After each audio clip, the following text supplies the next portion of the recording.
Pemirsa, selain Hakim Agung Sudrajat, sejumlah pejabat Mahkamah Agung ditangkap KPK. Salah satunya mantan Sekretaris MA Nur Hadi. Nur Hadi ditangkap KPK 1 Juni 2020. Ia terjerat kasus suap dan gratifikasi kasus perdata di MA dengan total 46 miliar rupiah. Nur Hadi divonis 6 tahun penjara dan denda 500 juta rupiah. Namun Nur Hadi tidak wajib kembalikan uang 83 miliar rupiah ke negara. Ya, sementara 12 Februari 2016, Kepala Subdirektorat Kasasi MA, Andri Tristianto Sutrisna ditangkap KPK karena terima suap dalam kasus penundaan salinan putusan kasasi di MA. Ia menerima suap 400 juta rupiah. Andri divonis 9 tahun penjara dan denda 500 juta rupiah.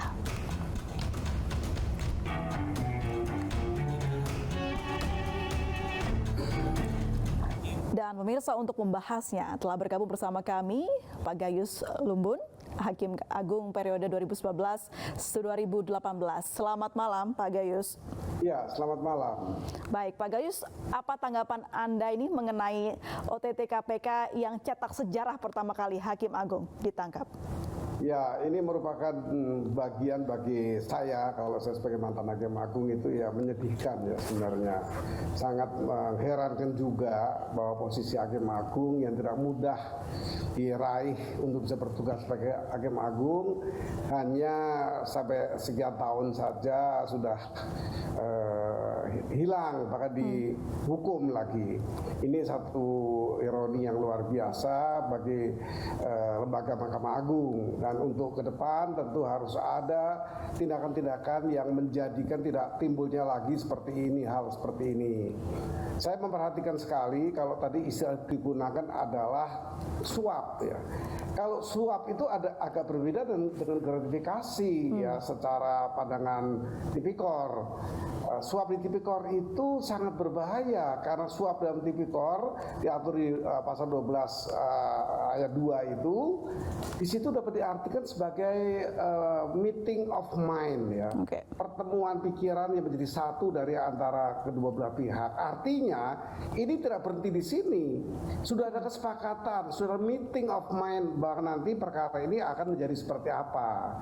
Nah, oleh karena itu tindakan-tindakan penyidik mesti seluas itu juga. Majelis yang bersama-sama dengan Hakim Agung ini tentu diperiksa juga. Bahkan kalau kita memperhatikan maklumat nomor 1 tahun 2017 itu berjenjang sanksinya. Selain majelis ada ketua kamar. Jadi tidak mungkin bekerja sendirian ya Pak Gayus ya. Lainnya yang membidangi ini yang perlu juga diperiksa secara berjenjang. Apakah ada keterkaitan atau kurang membina? Paling tidak, setidak-tidaknya. Ini bukan soal pencegahan, soal pembinaan ini. Jadi orang itu punya niat untuk melakukan sesuatu yang jelek. Kalau hanya pencegahan ya, kalau niatnya ada ditabrak juga. Kalau hanya sifatnya pencegahan. Kalau bicara soal sosok dari tersangka ini Pak Sudrajat Dimyati, apakah Anda mengenalnya? Saya berbeda penugasan kamar kan, saya di kamar pidana umum dan pidana militer. Beliau itu di kamar perdata, walaupun kenal tapi tidak ada komunikasi lah. Saya sempat beberapa tahun bersama beliau itu di jabatan Hakim Agung. Baik, Pak Gayus, kalau Anda mengatakan tadi ini harus ditelaah lebih jauh lagi karena tidak mungkin berhenti di sini saja. MA adalah benteng terakhir pencarian keadilan. Lalu bagaimana wajah MA setelah hakimnya tersandung suap ini menurut Anda? Berbagai tindakan bisa dari internal maupun eksternal. Internal sudah dilakukan tadi, pemecatan. Kemudian eksternal KY kita belum dengar apa nanti tindakan. Paling kalau KY membentuk MKH, Majelis Kehormatan Hakim, disidangkan bersama-sama dengan Hakim Agung juga komposisi 32. Maka bersidang kemudian menentukan hal ini. Walaupun secara hukum telah diputuskan untuk didudukan sebagai tersangka suap. Saya ulangi lagi, itu berbeda dengan gratifikasi.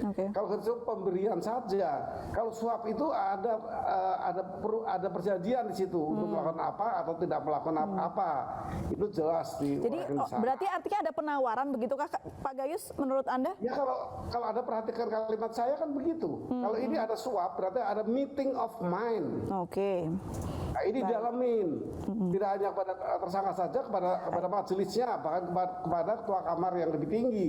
Ini 44 MA nomor 1 tahun 2017. Pak Gayus, boleh informasinya, Anda sebagai orang yang pernah menduduki kursi Hakim Agung, apakah memang praktek ini sering sekali terlihat atau mungkin ya ada area abu-abunya begitu di wilayah Mahkamah Agung? Ya kalau ditanya pada saya yang pernah di sana sekitar 7 tahun, 2011 sampai 2018, yang terjadi baru sekarang. Yang terjadi baru sekarang. Kalau akan terjadi dan tidak jadi, saya tidak tahu bagaimana KPK bisa melaporkan karena sesungguhnya penerimaan suap ini kan bisa dikembalikan dalam waktu 30 hari. Akhirnya tidak kena apa-apa. Itu undang-undang KPK itu. Kalau kita kembalikan dalam waktu 30 hari selesai.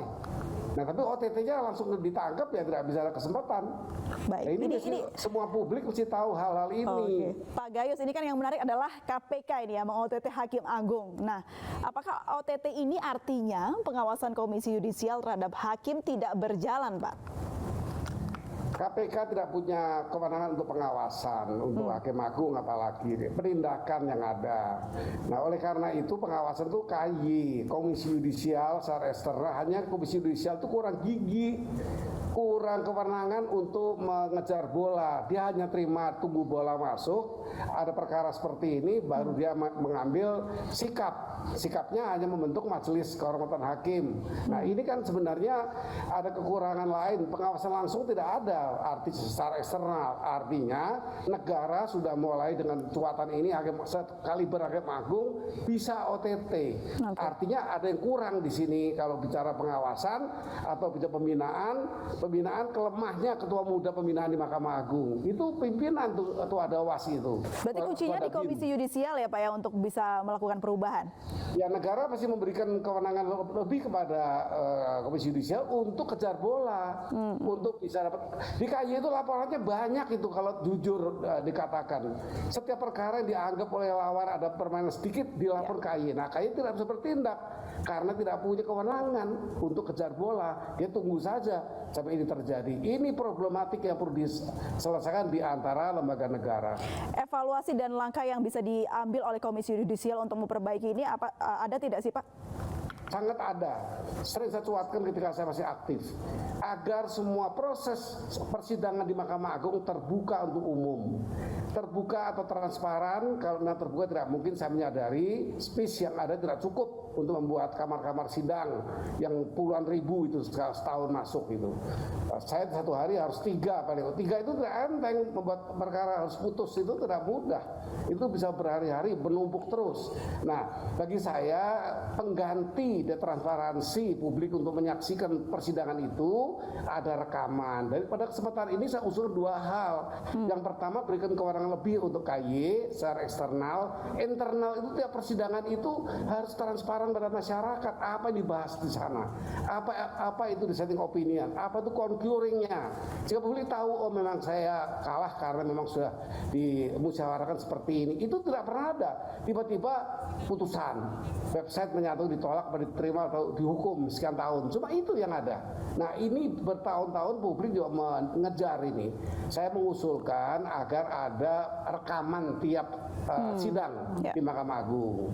Mudah-mudahan melalui TV ini malam ini tercuat juga pejabat negara Pak Mahfud juga bisa mendengarkan ini mestinya. Baik, jadi Komisi Yudisial harus mengevaluasi dan juga bertindak tegas terkait pengawasan yang dilakukan begitu ya Pak Gayus ya, untuk bisa melakukan perubahan. Terima kasih banyak Pak Gayus Lumbun sudah bergabung bersama kami. Pak Gayus Lumbun, Hakim Agung tahun 2011-2018 sudah bergabung bersama kami. Selamat malam Bapak.